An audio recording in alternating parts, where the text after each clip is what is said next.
Pozdravljeni, dragi otroci! Prijazno dobrodošli v YouTube kanalu Moj knjižni kotiček.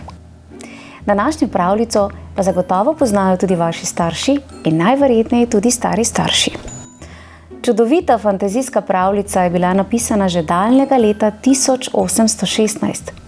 Mnogo let kasneje pa so po njeni zgodbi ustvarili izjemno ter eno od najbolj prepoznavnih baletnih predstav. Seveda, to je nihče drug kot Hrestač. Predlagam, da se hitro udobno namestimo in prisluhnemo krajši različici pravljice Hrestač.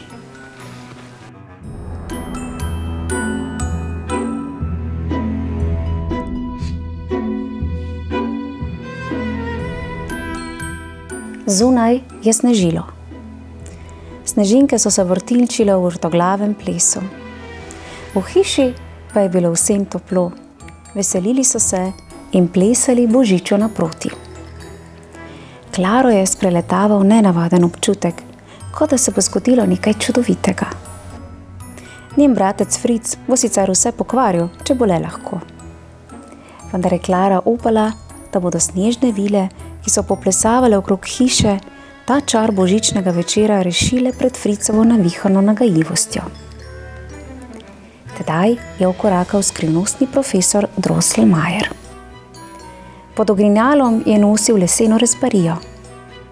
"Vojaček zame!" je vzkliknil Fric. Toda ne, bil je velik Hrestač. Za Klaro. "To ne bi bila igrača," se je posmehnil Fric. Pograbil je Hrestača in ga strl.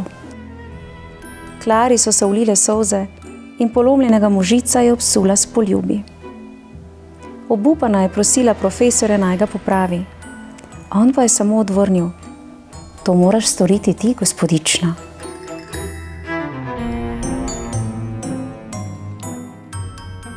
Zabave je bilo konec. Klara je svojemu polomljenemu možičku poslala pod božičnim drevescem in zaspala poleg njega. Ob polnoči pa se je prikazal še en gost, srhljiv gost, mišji kralj. Za njim je vkorakala zlobna vojska, ki je prišla pogledat Božič. Klara se je zbudila in zakričala. V tistem trenutku pa je kvišku planil poveljnik Hrestač. Izvlekel je meč, z lesenimi čeljustmi je šavsal okrog sebe. Odbil je napad mišjega kralja in miši so se strahoma razbežale. Vendar so prišle nove, več in še več. Morje miši, ki so spodnašale Hrestača na kratkih nožicah. Nazadnje se je zrušil in vojska glodavcev je planila naprej. V tistem hipu je Klara proti njim zagnala svoj čevelj. Pof! Mišjemu kralju je zbila krono z glave, da je zletela v kamin. In brez krone je bil kralj čisto navadna miš. Mišja vojska, zdaj brez kralja, se je poskrila v luknje. "Rešila si me, ljuba Klara." Besede so bile Hrestačeve. Stal je tam skoraj tako velik kot božično drevo. "Tvoje solze in tvoj pogum so premagali urok. Končno lahko grem domov."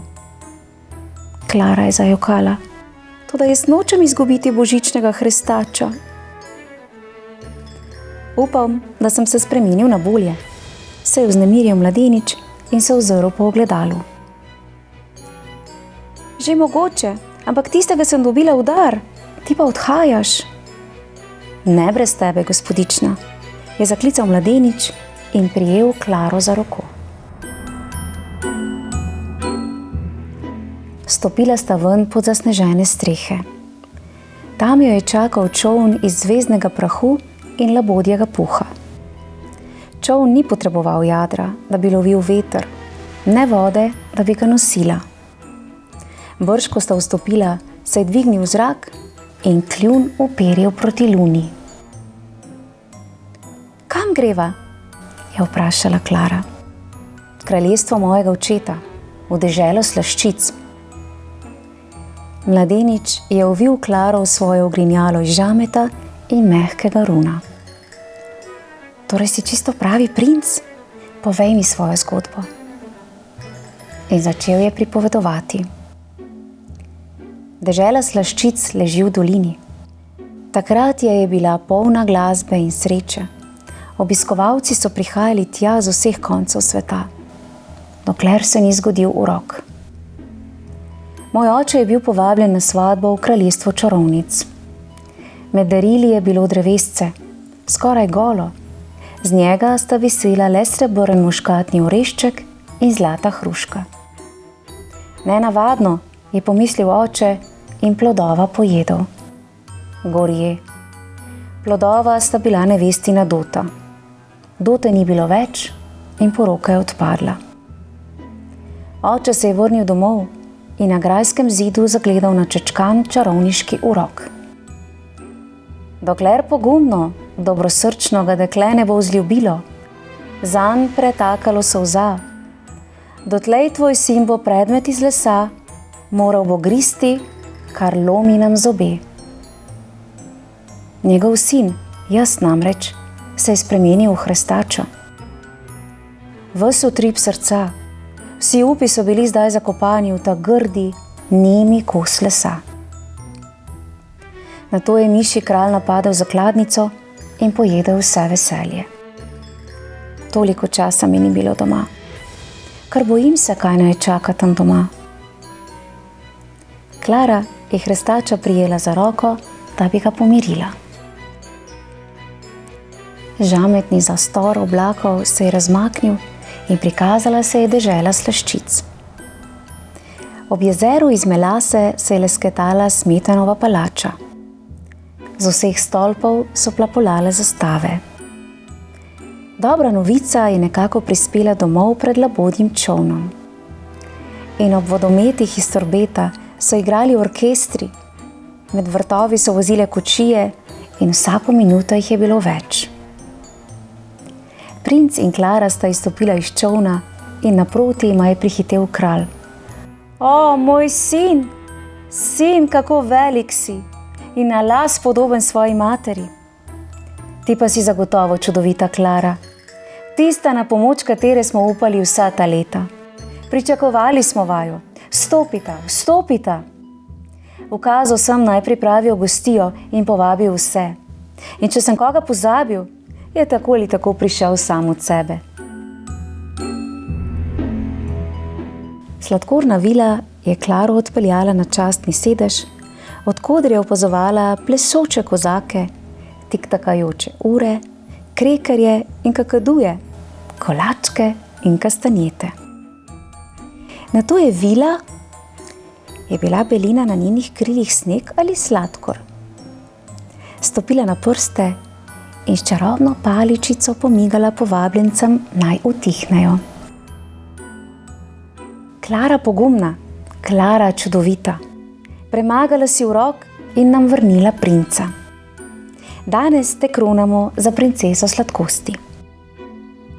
Odpihnila je sneg s Klarinih las in ji na glavo posadila lesketajočo se kronico. Razlegli so se vzkliki veselja. In kako ljubka je medeni možiček šepnil uri. Kralj pa se je obrnil k svojemu odposlancu. Dragi grof Drosselmayer, je rekel, 20 let ste mojega sina nosili naokrog po svetu in iskali koga, ki bi ga odrešil. Le kako naj vam to povrnem? Mož v črnem ogrinjalu pa se je globoko priklonil. Ta prizor je že sam po sebi nagrada. Grof Drosselmayer je pokazal na plesišče. Klara in princ sta plesala z obrazoma tik drug ob drugem, prepletenih prstov, usklajenih korakov. Vsa sreča tega sveta se je znova zlila v deželo slaščic. Prišel je čas odhoda. Čas slovesa od kralja, palače, plesa, sladkosti. Nekje v zasneženi daljavi so Klaro čakali družina in prijatelji. Nisem ti povedal svojega pravega imena, je rekel princ. Klara si je prislonila prst s kostnicama. Zame boš vedno poveljnik Hrestač. Labodji čoln je odplul nazaj, skozi mehke ovčke oblakov, skozi vrata sončnega vzhoda. Vsak trenutek se bo morala Klara posloviti od svojega princa. Sama ne bi nikoli našla tvojega kraljestva, je rekla. Se bova še kdaj srečala? Tudi če je odgovoril, Klara njegovega odgovora ni slišala.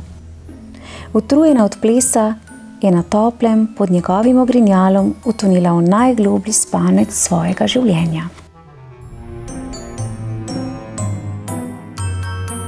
Klara se je prebudila prekrita z iglicami božičnega drevesa. Na tleh v kartonasti škatli pa je ležal polomljen Hrestač. Okno pa je zastiral sneg. Torej so bile to sanje. Očarljive sanje, ki so se raztopile kot sladkor v skodelici čaja, ko ga premešaš. Klara je pobrala Hrestača. Rdeča uniforma okrušena, čeljust polomljena. Strmel je vanjo z naslikanimi očmi. Tesno ga je objela. Bil je trd in tog. Nato je pozvonilo pri vratih. Vihravi profesor Drosselmayer je planil v dnevno sobo, ne da bi potrkal. Klara pa si je hitro obrisala solze. Klara, tukaj si. Pomislil sem, da bi mogoče želela spoznati mojega nečaka. Tukaj študira in ta čas živi pri meni. Iz tujine je. Ime mu je... Ampak to ti lahko poveš sam. Kaj ne, fant? Ne bodi sramežljiv. Vem, da se bosta spoprijateljila. Pri teh stvarih se nikoli ne zmotim. Je bil to pomežik? Če je bil, ga Klara ni opazila. Fant je plašno pomolil vrečko orehov. Brez lupin. Sem jih že sam strl, je rekel in se nasmehnil.